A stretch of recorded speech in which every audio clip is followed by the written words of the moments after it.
सहकारीको अवस्था, सम्भावना र चुनौती, सहकारी गतिविधि, अन्तरङ्ग कुराकानी सँगै सहकारी अभ्यासका सफलताका उदाहरणहरू। कार्यक्रम सहकारी सञ्चार। सहकारी सञ्चारको यो नयाँ श्रृङ्खलामा तपाईँलाई हार्दिक स्वागत छ। म केशव लोहनी। आज पनि एकजना फरक विषयवस्तुमाथि, सहकारीको विषयवस्तुमाथि केन्द्रित रहेर कुराकानी गर्नको लागि उपस्थित भइसकेका छौँ।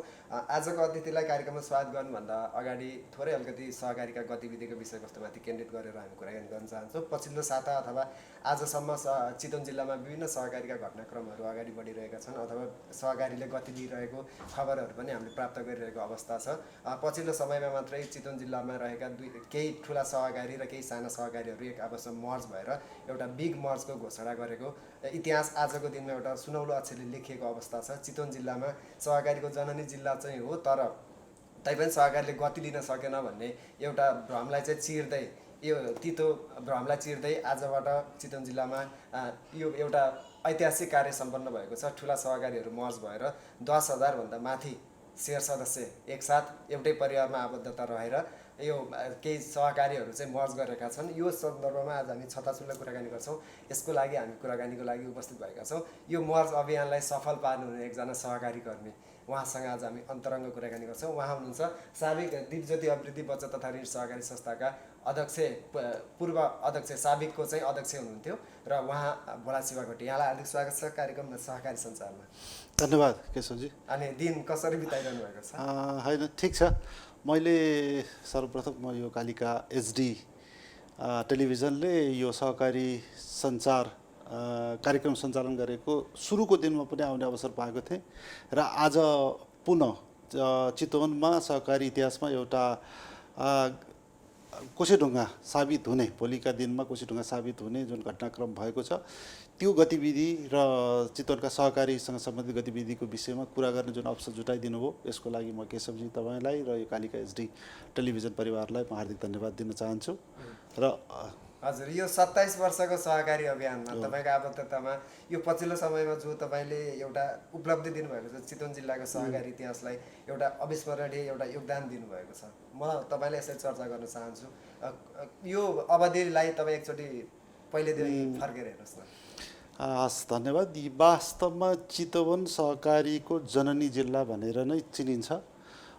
2013 सालतिर नै यहाँ कुनै सहकारीको गतिविधि भएको थियो र तर त्यसले त्यति राम्रो गति लिन सकेको अवस्था रहेन र पुनः 2048 सालको राजनीतिक परिवर्तनपछि फेरि सहकारीहरू दर्ता हुने र सहकारी सञ्चालन हुने अवस्था आयो र त्यही क्रममा दिपज्योति बचत तथा ऋण सहकारी संस्थाको नाममा 2051 सालमा 28 जना सदस्य, 28,000 शेयर रकम र मासिक ₹1 बचत गर्ने गरेर एउटा सहकारी सम्भवतः त्यो दर्ता प्रक्रियामा तेस्रो नम्बरमा दिपज्योति बचत तथा ऋण सहकारी संस्थाको नाममा एउटा संस्था सञ्चालन भएको थियो, सुरुवात भएको थियो। त्यो गत वर्ष हामीले त्यसलाई रजत वर्ष सम्पन्न गरेर यो वर्ष अर्को एक वर्ष पनि गएर अहिले 27 वर्षमा हामी पुगेका छौँ र यो कालखण्डमा अब सहकारीसँग सम्बन्धित पनि विभिन्न चरणमा विभिन्न खालका अवधारणाहरू र सबै कुराहरू विकास हुँदै गए, समय अनुकूल विकास हुँदै गए। त्यही क्रममा पछिल्लो समयमा राज्यले पनि सहकारीलाई एउटा आर्थिक गतिविधिको एउटा महत्त्वपूर्ण स्तम्भ, खम्बाको रूपमा पहिचान गर्यो र त्यही क्रममा विकास हुँदैछ र यो पछिल्लो समयमा सहकारी धेरै खुले र धेरै सहकारीहरू खुल्दाखेरि तिनीहरूको सेवा अनुगमन गर्न पनि गाह्रो हुने र विभिन्न खालका समस्याहरू पनि सृजना हुने हुनाले सहकारी अभियान कर्मीहरू र नेपाल सरकारको सहकारी अभियान कर्मीहरूकै पहलमा नेपाल सरकारले सहकारीहरू कम हुनुपर्छ, आवश्यक मात्रै हुनुपर्छ, धेरैभन्दा धेरै सङ्ख्याभन्दा पनि त्यसले सहकारीको अवधारणा अनुसार, सहकारीको सिद्धान्त अनुसार र समुदायमा आधारित भएर सञ्चालन हुनुपर्छ र आम नागरिकले जम्मा गरेको पैसा चाहिँ सुरक्षित हुनुपर्छ र उनीहरूको सामाजिक तथा आर्थिक गतिविधिलाई चाहिँ टेवा दिने खालको हुनुपर्छ यसका क्रियाकलापहरू भन्ने आशयले धेरै खोल्ने होइन कि धेरै त्यसलाई व्यवस्थित गर्नुपर्छ भन्ने खालको कुरा आयो, जुन क्रममा एकीकरणको कुराहरू आयो। एकीकरण गर्नको लागि सरकारले विभिन्न खालका मापदण्डहरू तय गर्यो र त्यही अनुसार तर एकचोटि खुलिसकेका संस्थाहरू र अलिकति स्वेच्छाचारी किसिमले चलिराखेका संस्थाहरूलाई एकीकरणमा लैजान पनि निकै अप्ठ्यारो हुने रहेछ र यो क्रममा दीपज्योति बचत ऋण सहकारी संस्थाले यो अभियानलाई सफल पार्नुपर्छ भनेर विगत 5 वर्षदेखि नै निरन्तर प्रयास गरिराखेको हो। तर यो असाध्यै जटिल र अप्ठ्यारो काम रहेछ। त्यो कारणले गर्दाखेरि अपेक्षित परिणाम त आउन सकेन, योभन्दा अलिक बेसी नै हुन सक्नु पर्थ्यो भन्ने मलाई लाग्छ। तर पनि हामीले मेरै कार्यकालमा र यो अभियान हाम्रा साथीभाइ सबैको सहयोगबाट अहिले हामी 6वटा संस्थाको एकीकरण गरेर चितवनमा एउटा स्तरीय मजबुत र एकदम सहकारीको सिद्धान्त अनुसार सञ्चालन गर्ने प्रतिबद्धता सहितको एउटा सहकारीको निर्माण गर्न सफल भएको छ। यसमा दीपज्योति परिवारको दीपज्योति बचत ऋण सहकारी संस्थाको अग्रणी भूमिका रह्यो र त्यो क्रममा हामीले अहिले 6वटा संस्था एकीकरण जुन आज सम्पन्न भएको छ। त्यही कारणले गर्दाखेरि पनि अब यो चितवनको लागि एउटा चाहिँ ऐतिहासिक दिन हुनेछ सहकारीको क्षेत्रमा भन्ने मैले अघि अभिव्यक्ति दिएको हुँ।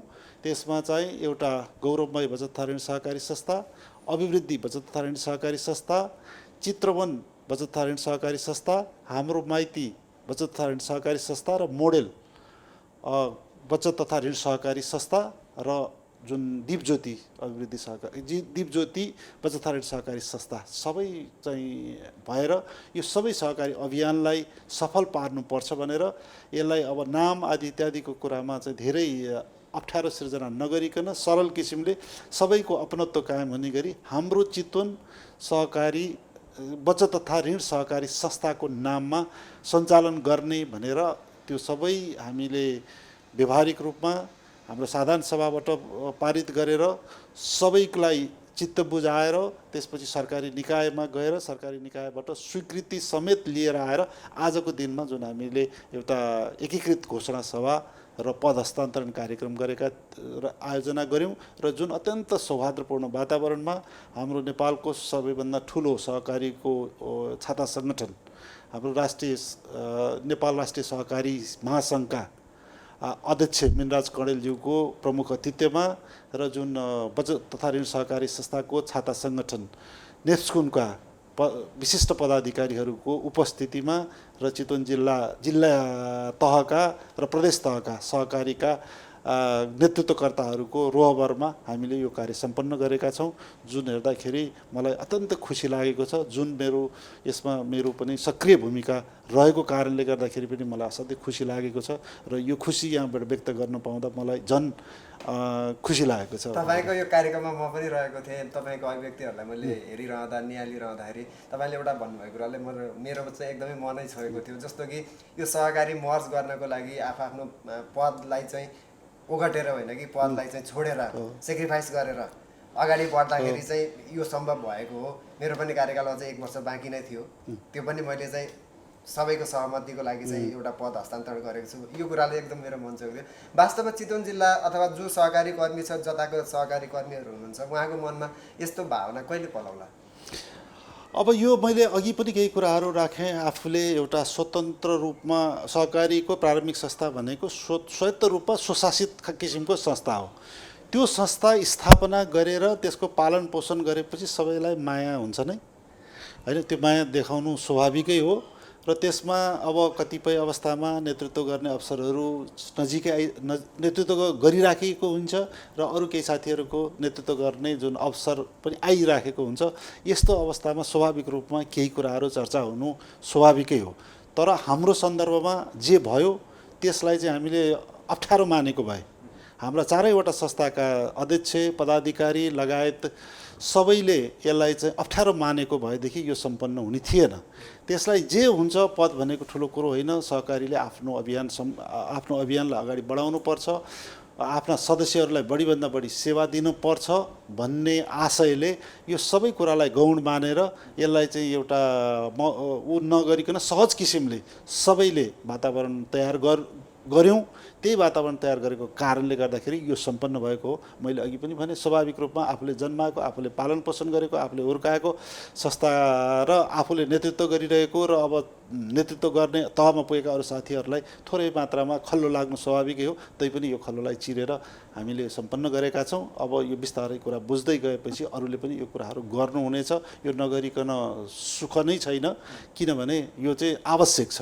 किनभने धेरै संस्था, धेरै नेतृत्व गर्दाखेरि साधन स्रोतको दोहोरोपन हुनेदेखि लिएर विकृतिहरू आउने, अनुगमन गर्नको लागि पनि सम्बन्धित निकायहरूलाई गाह्रो हुने र अब आम नागरिक पनि अलिकति कन्फ्युज हुने, होइन, कुन राम्रो कुन नराम्रो हरेक धेरै छन्। त्यस्तो कुराहरू गर्ने भएको हुनाले अलिकति अप्ठ्यारो पर्छ।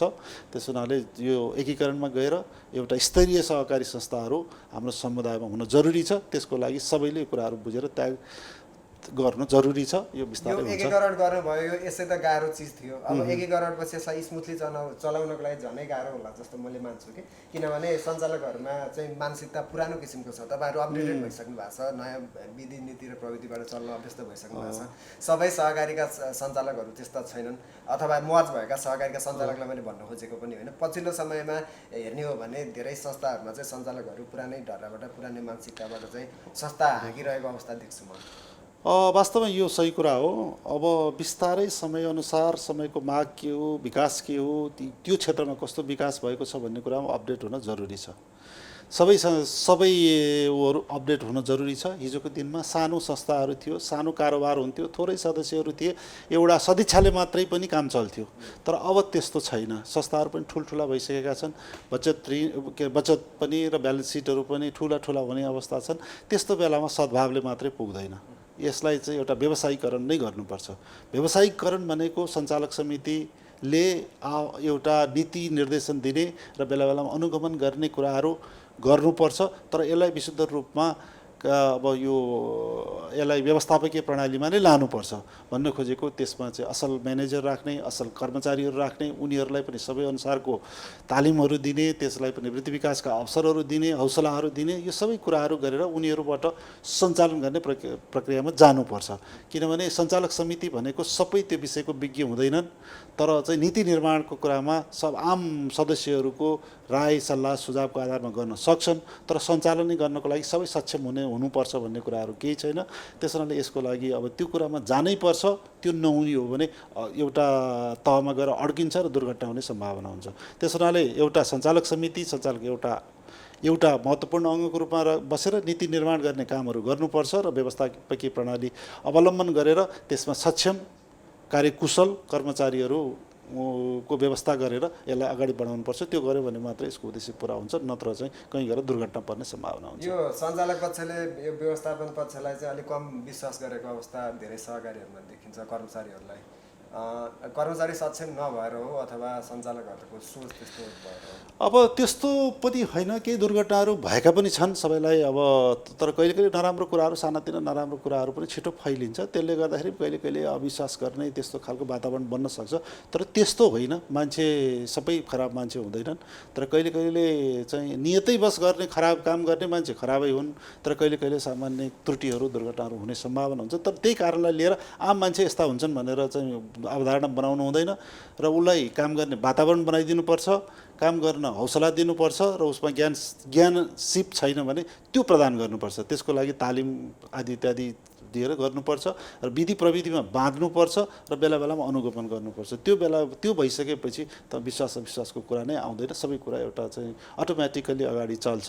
त्यसैले यो विश्वास नगर्ने भन्ने छैन। कर्मचारी पनि त्यही समाजका उपज हुन्, सञ्चालक पनि त्यही समाजका उपज हुन्। सञ्चालक पनि नराम्रो पनि हुनसक्छ, कोही एक दुईजना नराम्रो पनि हुन सक्छन्, राम्रा पनि हुन सक्छन्। कर्मचारीमा पनि त्यस्तै हो। त्यसले यसलाई जनरलाइज गर्नुभन्दा पनि कुनै अपवाद छ भने अपवादकै रूपमा लिएर सबैले सबैलाई विश्वास गर्नुपर्छ, नीति प्रविधिमा बाँध्नुपर्छ र त्यही अनुसार एउटा सिस्टममा लगेर चलाउने गऱ्यो भने यो कुरा समस्या हुँदैन र त्यो कुरा सबै सञ्चालकहरूले पनि बुझ्नुपर्छ, कर्मचारीले पनि त्यो कुरालाई मनन गर्नुपर्छ।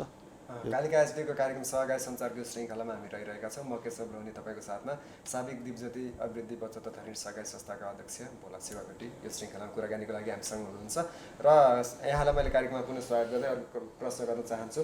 जस्तो यो तपाईँको जुन अनुभव छ नयाँ आउने टिमलाई, त्यो पुस्तान्तरण भन्छ के भन्छ त्यो अनुभवलाई पुस्तान्तरण नै अथवा आफ्नो ज्ञानको अनुभवहरूलाई सेयर गर्ने कुरा त्यसलाई चाहिँ कतिको आवश्यकता छ होला अब कि नयाँ टिमलाई त सबै तपाईँहरू जस्तो खारिएको हुनुहुन्न अथवा कोही खारिएको हुनुहुन्छ आफ्नो ठाउँमा छ सबै त हुनुहुन्न नि होइन स्वाभाविक रूपमा तपाईँको तर्फबाट कस्तो सहयोग रहन्छ होइन मेरो तर्फबाट म त भनिहालेँ म वास्तवमा यही विषयको विज्ञ नभए पनि निरन्तर 27 वर्ष लगातार सञ्चालक सदस्य संस्थापक सदस्य भएर त्यसपछि 22 वर्ष जति त करिब सदस्य त्यसपछि र पदाधिकारी हुँदै करिब 7 वर्ष अध्यक्ष भएर चलाएँ। त्यस कारणले मैले यसको धेरै पहलु धेरै पक्षहरू चाहिँ बुझ्ने अवसरहरू पाएँ।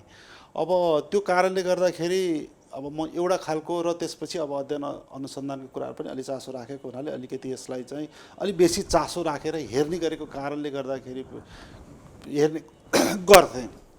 र अहिले बनेको सञ्चालक समिति पनि त्यस्तो खालको एकदमै नितान्त नौलो होइन। त्यसमा सबै संस्थामा कार्य गरिराखेका र यसमा चाहिँ प्रतिबद्ध व्यक्तित्वहरू नै हुनुहुन्छ। तर पनि सबैमा आफैमा पूर्ण हुन्छ भन्ने कुराहरू छैन। यो एक आपसमा छलफल गरेर सरसल्लाह गरेर नै नयाँ कुराहरू निकाल्ने हो। यसमा यस्तो रेडिमेड कसैले कसैलाई केही दिन सक्ने भन्ने भन्दा पनि यसमा अनुभवको आधारमा त्यसपछि जुन विकास भएका नीति प्रविधिहरू छन् त्यो चिजमा अपडेट भएर सञ्चालन गर्नुपर्दछ। त्यो क्रममा म एउटा संस्थाहरू 6वटा संस्थाबाट सुरु भएको 2टा संस्था अलिकति अभ्यस्त भइसक्यो 4वटा संस्थाहरू छन्। 4वटा संस्थाहरू 4वटा वर्क कल्चरबाट काम गर्ने संस्कृति 4वटा संस्थाको केही हदसम्म फरक थियो। त्यहाँबाट आएका व्यक्तित्वहरू अहिले सञ्चालक समिति हुनुहुन्छ। कर्मचारीहरू पनि 4वटा संस्थाहरूबाट आएका कर्मचारीहरू हुनेछन्। त्यसपछि नीति कार्यक्रमहरू पनि फरक खालको कुराहरू छन्। यसलाई चाहिँ एकै ठाउँमा ल्याएर सबैले एउटै मानेमा बुझेर र एउटै स्पिरिटमा लैजानको लागि थुप्रै प्रयासहरू गर्नुपर्छ र यसको लागि निरन्तर छलफल बैठकहरू त्यसपछि तालिमको आवश्यकताहरू छ। यो गरेर एकरूपता ल्याएर र नराम्रा कुराहरूलाई छोड्दै गएर राम्रा कुराहरूलाई चाहिँ अवलम्बन गरेर अगाडि बढ्नुपर्छ। त्यो कुरा चाहिँ एकदम च्यालेन्जिङ छ। यसको लागि धेरै खट्नुपर्ने, सञ्चालकहरू पनि खट्नुपर्ने, कर्मचारीहरू पनि खट्नुपर्ने, समय दिनुपर्ने, त्यसमा चाहिँ लाग्नुपर्ने अवस्था छ। त्यो गरिएन भने अप्ठ्यारो हुन्छ। यसको फाइनली एकीकृत कारोबार कहिलेबाट सुरु गर्ने? अब फाइनली एकीकृत अब स्वाभाविक रूपमा सरकारी निकायले जुन हाम्रो सम्बन्धित चालुकला निकायले त स्वीकृति दिइ नै सक्यो। तर यसका लागि अब केही कुराहरू केही पूर्वाधारहरू तयार गर्नुपर्ने हुन्छ। जस्तो विशेष गरेर अब सबै ठाउँ चाहिँ सफ्टवेयर प्रणालीबाट चाहिँ एकीकरण गर्नुपर्छ। 4वटा संस्थाले मैले अघि भने वर्क कल्चर फरक छ र आफूले चलाएका प्रविधिहरू पनि फरक छन्। त्यो प्रविधिलाई एकीकरण गर्नु पर्यो। एकीकरण गरिसकेपछि सम्बन्धित कर्मचारीहरूलाई त्यसमा तालिम दिनु पर्यो, अभ्यस्त गराउनु पर्यो। त्यसपछि नीति कार्यक्रमहरूलाई एकत्रित बनाउनु पर्यो, नयाँ बजेटहरू बनाउनु पर्यो। त्यो सबै कुराहरू गर्नको लागि केही समय लाग्छ। त्यसैले मलाई जहाँसम्म लाग्छ आगामी 2078 सालको पहिलो महिनाबाट गर्ने अहिले लक्ष्य साथ अगाडि बढ्नुपर्छ भनेर हामी छलफल गरिरहेछौँ। मलाई जहाँसम्म लाग्छ त्योभन्दा अगाडि नै सुरु गर्न सकिन्छ होला। तैपनि एउटा डेडलाइनको कुरा गर्दाखेरि सबै हिसाब किताब राख्न आदि इत्यादि गर्न नै सजिलो हुने हुनाले 2078 सालको वैशाखबाट चाहिँ गर्नै पर्छ। यो गरिन्छ हुन्छ। एकीकरण भए पश्चात यो अब बनेको हाम्रो चित्रवन बचत तथा ऋण सहकारी संस्थाको पोर्टफोलियो कति पुगेको छ अनि शेयर सदस्यहरू कति पुग्नु भएको छ? यसमा अब आज हामीले सरसर्ती हेर्दाखेरि 2077 फागुन मसान्तको हेर्दाखेरि सदस्य सङ्ख्या 10,201 जना देखिएको छ। त्यसपछि यसमा महिलाहरूको सङ्ख्या अलि धेरै छ। करिब 55% जति महिला र 45% जति पुरुषहरूको सङ्ख्या छ। महिलाहरूको सहभागिता धेरै नै छ र यसको टोटल ब्यालेन्स सिटको कुरा गर्दाखेरि करिब 1 अरब 14 करोडको हाराहारीमा अहिले भएको छ र यसको कार्यक्षेत्र भरतपुर महानगरपालिकाका सबै वडाहरू, त्यसपछि रत्नगर नगरपालिकाको सबै क्षेत्र र इच्छा कामना गाउँपालिकाको पनि केही क्षेत्र ओगट्ने छ। त्यो कार्यक्षेत्र तय भएको छ र यसका 9वटा सेवा केन्द्रहरू, घर दैलो कार्यक्रम पनि छ हाम्रो। घर दैलोमा गएर सेवा दिने पनि भइ नै राखेको छ। त्यो बाहेक एउटा स्थायी रूपमा 9वटा सेवा केन्द्रहरू स्थापना गरेर त्यहाँबाट सेवा दिने सेवा दिइरहेको छ, त्यो सेवालाई सुदृढ गरिनेछ। आगामी दिनमा के नयाँ हुन्छ? अब मर्ज भयो, ठुलो भयो होइन, शेर सदस्य पनि खुसी हुनुभएको छ होइन। यो कोर टिममा को आउनुभएको छ टेलिभिजन हेरेर बस्नुभएका दर्शकहरूलाई? अब म कोर टिमको अहिले मसँग लिस्ट त छैन, तर पनि यसको म मुख्य व्यक्तित्वहरूको म भन्न सक्छु। यसमा सहकारी अभियानमा लामो समयदेखि लागेको र सहकारी प्रशिक्षककै रूपमा स्थापित र हाल पहिला जिल्ला सङ्घको पनि नेतृत्व गरिसकेको र हाल प्रदेश सङ्घमा पनि सञ्चालक सदस्य भएको जुन तेजेन्द्र बहादुर खड्का हुनुहुन्छ, उहाँको अध्यक्षतामा समिति गठन भएको छ। त्यसपछि उपाध्यक्षमा वर्तमान के अरे साबिक चित्रवन बचत ऋण सहकारी संस्थाका उपाध्यक्ष हुनुभएको उपाध्यक्ष नै हुनुहुन्छ र त्यसपछि कोषाध्यक्षमा साबिक दिपज्योति अभिवृद्धि बचत ऋण सहकारी संस्था को सचिव नारायण प्रसाद उपाध्याय हुनुहुन्छ र त्यसपछि सचिवमा कृष्ण प्रसाद पौडेल भन्ने हुनुहुन्छ र यो सहकारी संस्थाहरूमा यो लेखा सुपरिवेक्षण समिति भन्ने हुन्छ। त्यो लेखा अत्यन्त महत्त्वपूर्ण एउटा निकाय हुन्छ। त्यसमा सूर्यवदना हमाल भन्ने एकजना अत्यन्त सहकारी कर्मी र सामाजिक व्यक्तित्व सूर्यवदना हमाल हुनुहुन्छ। त्यो बाहेक अब अरू सदस्यहरू चाहिँ सबै संस्थाहरूबाट प्रतिनिधित्व हुने गरी, महिलाहरूको प्रतिनिधित्व हुने गरी र सबै कुराहरूलाई बनाएर हाम्रो जम्मा 15 सदस्यीय सञ्चालक समिति र 3 सदस्यीय लेखा सुपरिवेक्षण समिति भएको छ। त्यसमा मलाई खुसी के लागेको छ भने त्यो भित्र पहिला नै अध्यक्ष भएर आफ्नो आफ्नो संस्थाहरू सञ्चालन गरिसकेका एकदमै अनुभवी व्यक्तित्वहरू पनि 3 जना हुनुहुन्छ। अहिले भले अध्यक्षको पोर्टफोलियोमा हुनुहुन्न, तर सदस्य भए पनि हुनुहुन्छ। त्यसैले मलाई विश्वास छ उहाँहरूको ज्ञान, सिप, अनुभव, उहाँहरूको प्रभाव सबै कुराहरू प्रयोग गरेर यो हाम्रो चित्रवन बचत ऋण सहकारी संस्थालाई गतिशील बनाउनु हुनेछ र अगाडि बढाउनु हुनेछ भन्ने मलाई विश्वास लाग्छ। यो सञ्चालक समितिमा यो महिला सहभागिता कुराहरू कहिलेकाहीँ यदाकदा अलि न्यून छन् भनेर गुनासोहरू आउने गर्छ होइन, यहाँ चाहिँ के छ? होइन, हाम्रो त्यस्तो न्यून भन्दा पनि अब कहिले कहिले केही व्यवहारिक कठिनाइले गर्दाखेरि ठ्याक्कै त्यो पर्सेन्टेज बराबरी अथवा धेरै थोरै भन्ने खालको कुराहरू त आउँछ। यो कुरा नउठ्ने पनि होइन, तर हामीले नेपालको नर्म्स अनुसार र हामी सकेसम्म महिलाहरूलाई अगाडि आउन् भनेर हामीले त्यो फेसिलिटेट गर्ने नीति नै छ र हाम्रा केही महत्त्वपूर्ण पदहरूमा महिलाहरूको सहभागिता छ र आगामी दिनमा यो पक्कै पनि बढ्नेछ।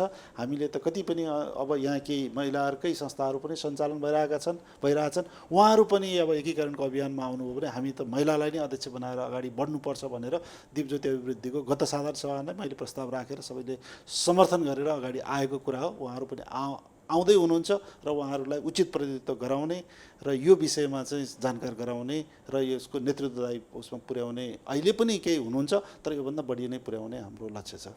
यो पदको हिसाबले तपाईँ अब संस्थाबाट बाहिर नै रहनुहुन्छ होइन, अब तपाईँको यो अभाव खड्किँदैन संस्था? अब यसो छ, यो अब स्थायी पदतिर पुग्यो जस्तो लाग्छ। अस्थायी पद चाहिँ त्यो पदमा हुँदाखेरि पाउने अस्थायी पद, भूतपूर्व भइसकेपछि चाहिँ स्थायी पद होइन, जे पनि भूतपूर्व अध्यक्षको हिसाबमा पुग्यो। तर त्यो भन्ने अर्कै अर्थमा भनेको, तर म पदमा नभए पनि मैले अघि पनि भने सहकारीमा म सधैँ भिजेको र मलाई मन परेको विषयवस्तु पनि रह्यो। त्यस कारणले म जुन क्षेत्रमा जहाँ जसरी सकिन्छ औपचारिक अनौपचारिक रूपमा म यसमा त योगदान दिनको लागि म पछि पर्दिनँ। हुन्छ, यो लगाव अझै पनि संस्थाप्रति पदीय दायित्वमा नरहे पनि तपाईँको माया हामी झल्केको देख्न सक्छौँ। हुन्छ, लगभग हामी कुराकानीको अन्तिममा छौँ। यो पछिल्लो समयमा अब म थोरै कुराकानी गर्न चाहन्छु। थोरै विकृतिहरू केही यो समाचारका लाइनहरूमा सहकारीको विकृति भित्रियो भनेर हिजो आज पढ्न परेको छ कि आजको कार्यक्रममा पनि राष्ट्रिय सहकारी महासङ्घका अध्यक्ष मिनराज कँडेलज्यूले भन्नुभएको थियो। पछिल्लो सिनेरियो फेरि हत्तै बढ्यो नि? हत्तै बढेको होइन, वास्तवमा यो हत्तै बढेको चाहिँ होइन, तर केहीमा विकृति आएको छ। अब अहिले मलाई जहाँसम्म तथ्याङ्कको कुरा छ, गत सालसम्म 36,000 जति बचत ऋण सहकारी संस्थाको कारोबार गर्ने संस्थाहरू थिए र अहिले केही एकीकरण भए, केही चाहिँ बन्द भएर पनि गएर अहिले करिब 28,000 जतिको संस्थाहरू बनेका छन्। 28,000 संस्थामध्ये एउटा दुईटा विकृति हुने भनेको कुरा त्यसलाई अपवादको रूपमा मान्नुपर्छ। त्यस्तो अपवाद तर पनि अब अहिले यो मिडियाहरू असाध्यै चनाखो छन् र उनीहरूले जहाँ भए पनि जुन घटना चाहिँ असाध्यै छिटो सर्कुलेट भइहाल्छ। त्यही क्रममा हो हिजो आज पनि एउटा चाहिँ काठमाडौँतिरकै मलाई जहाँसम्म लाग्छ काठमाडौँतिरको उसको पनि अलिकति आएको छ र केही अनुगमन गर्ने निकायहरूले पनि केही संस्थाहरू, धेरै त होइन, एकदम नगर्ने मात्रैमै भए पनि केही संस्थाहरूमा अलि अप्ठ्यारो छ, अलिकति विकृतिहरू देखिएको छ। हामी तिनीहरूलाई सचेत गराउँछौँ भन्ने खालको कुराहरू गर्नुभएको छ। हुँदै नभएको चाहिँ होइन, तर जेनरल चाहिँ होइन, होइन सबै चाहिँ त्यस्तो होइन। एक अपवादको रूपमा केही थोरै सङ्ख्यामा भए पनि त्यस्तो विकृति भएको छ, विकृति छ। तर त्यसलाई चाहिँ जनरलाइज गरेर राम्रा सहकारीहरूलाई पनि कहिले कहिले दोष अब्जोसको कुरा र त्यसलाई चिर्नको लागि यो सहकारी कर्मीहरूले अत्यन्त प्रयास गर्नुपर्ने अवस्था छ। त्यो चाहिँ बडा नमिठो लाग्छ कहिलेकाहीँ होइन। तर त्यो कुराहरूलाई अब बिस्तारै सबै निकायहरू सक्षम हुँदैछन्। हाम्रो स्थानीय निकायहरू, प्रदेश निकायहरू र केन्द्रीय निकायहरू सबै हुँदैछन्। हाम्रा छात्र सङ्गठनहरू पनि सबै हुँदैछन् र अब सञ्चार माध्यमहरूले पनि सबैलाई सचेत गराइराखेका छन् होइन। यी सबै कुराले गर्दाखेरि यो बिस्तारै कम हुन्छ र सहकारीप्रति चाहिँ मान्छेको लगाव पनि बढ्नेछ र सहकारीप्रतिको विश्वास पनि बढ्नेछ। र अघि नै हाम्रो महासङ्घको अध्यक्षले भन्नुहुन्थ्यो अबको 10 वर्ष पछाडि हाम्रो लक्ष्य के हो भने अब सरकारले सहकारी खोज्ने होइन, सहकारीले सरकार खोज्ने होइन, तर हामी यति विकास र यति चाहिँ एउटा गतिशील हुनेछौँ कि त्यो अवस्थामा सरकारले सहकारी कहाँ छन्, सहकारीले कुन क्षेत्रमा चाहिँ सहयोग गर्न सक्छन् भनेर सरकार नै खोज्ने अवस्थामा पुग्नेछ भन्न खोजेको। सहकारी गतिविधिहरू यति बढ्नेछ, त्यति स्वच्छ हुनेछ र त्यति चाहिँ यो राज्यलाई सहयोग पुर्याउन सक्ने हुनेछ भन्ने खालको नीति कार्यक्रमहरू लिएर उहाँहरू आउनु भएको छ। स्वाभाविक रूपमा हामी प्रारम्भिक संस्थाका सदस्यहरू, प्रारम्भिक संस्थाहरूले यो कुरालाई फलो गरिन्छ नै र त्यो गरेपछि सहकारीको भविष्य चाहिँ मैले उज्जवल नै देखेको छु। मर्यादित श्रम र प्रविधि होइन, पर्यटन यो अब नयाँ पनि बनेको छ। यो चाहिँ 2020 को हो। पर्यटनमा सहकारी भन्ने थियो। अब 2020 चाहिँ हामी नेपाल सरकारले पर्यटन वर्ष घोषणा गरेको थियो। त्यो चाहिँ अब कोभिडको कारणले गर्दाखेरि सफल हुन सकेन। तर पनि सहकारीहरूले त्यो अभियानलाई सहयोग पुर्याउनु पर्छ भनेर त्यो पर्यटनको कुरा जोडिएको थियो। अब चाहिँ प्रविधि र विश्वासिलो सहकारी भन्ने अब यो चैत्र 20 गते सहकारी दिवस हो, राष्ट्रिय सहकारी दिवस हो। त्यसैको नारा चाहिँ तय गरेको छ। त्यो चाहिँ अब 20 गते पछाडि त्यो नारा लिएर अगाडि आउनेछ सहकारी अभियान। हुन्छ, लगभग हामी कुराकानीको अन्तिममा छौँ। अब टेलिभिजन हेरेर बस्नुभएका दर्शकहरूलाई तपाईँको भनाइ के रहन्छ अन्तिममा जाँदा? हजुर हस्, धन्यवाद। मलाई अब धेरै कुरा त केही गर्नु छैन। म सबभन्दा पहिला त मैले अब यो सहकारी एकीकरणको अभियानमा मैले अब नेतृत्वदायी भूमिका नै निर्वाह गरेँ भन्नुपर्छ। र यो क्रममा सबै शेयर सदस्यहरू, पदाधिकारीहरू लगायत सम्पूर्ण अरू सरकारवाला निकायहरू, छात्र सङ्गठनका हरूदेखि लिएर कर्मचारीहरूले पनि मलाई असाध्यै सहयोग गरेको कारणले गर्दाखेरि आज यो दिनसम्म पुग्न सकिएको, त्यो कुराको लागि चाहिँ म हार्दिक धन्यवाद दिन चाहन्छु। अब कुनै ठाउँमा त्यसरी पाइँदैन, त्यो अवसर छैन, तर म यो माध्यमलाई प्रयोग गरेर म उहाँहरूलाई धन्यवाद दिन चाहन्छु। यो पहिलो कुरा। दोस्रो कुरा, हाम्रा आम सदस्यहरूलाई पनि इमान्दार भएर सहकारी चाहिँ कसरी चलिरहेको छ, आफू पनि इमान्दार हुनुहोस्, आर्थिक रूपमा अनुशासित हुनुहोस्, सामाजिक रूपमा अनुशासित हुनुहोस् र सहकारीमा आबद्ध हुनुहोस् र जुन नीति नियम पालना गरेका सहकारीको सदस्य बन्नुहोस्, त्यसका गतिविधिमा रेखदेख गर्नुहोस्। यो चाहिँ सबैको लागि फाइदाजनक छ भनेर म उहाँहरूलाई पनि आग्रह गर्छु। र अब सहकारी अभियान सफल होस्, सफल हुने नै छ र यसको शुभकामना व्यक्त गर्न चाहन्छु। धन्यवाद। हुन्छ, यो सहकारीमा तपाईँले पुर्याउनु भएको योगदान चितवनको सहकारी इतिहासले सम्झिरहनेछ, यो पनि मैले यहाँलाई जानकारी गराउँछु। हुन्छ, यो कुराकानीसँगै आजको लागि कार्यक्रम सहकारी सञ्चारको निर्धारित समय सकिसकेको छ। अर्को श्रृङ्खलामा नयाँ अतिथिको साथमा कुराकानीको लागि उपस्थित हुन्छ। तबसम्मको लागि आजको अतिथि साबिक दिपज्योति अभिवृद्धि वस्तु तथा ऋण सहकारी संस्थाका अध्यक्ष भोला शिवगढीसँगै प्रस्तुता म केशव लोहनी छुट्टिने अनुमति चाहन्छु। नमस्कार, जय सहकारी। हस्, धन्यवाद। सहकारीको अवस्था, सम्भावना र चुनौती, सहकारी गतिविधि, अन्तरङ्ग कुराकानी सँगै सहकारी अभ्यासका सफलताका उदाहरणहरू। कार्यक्रम सहकारी सञ्चार।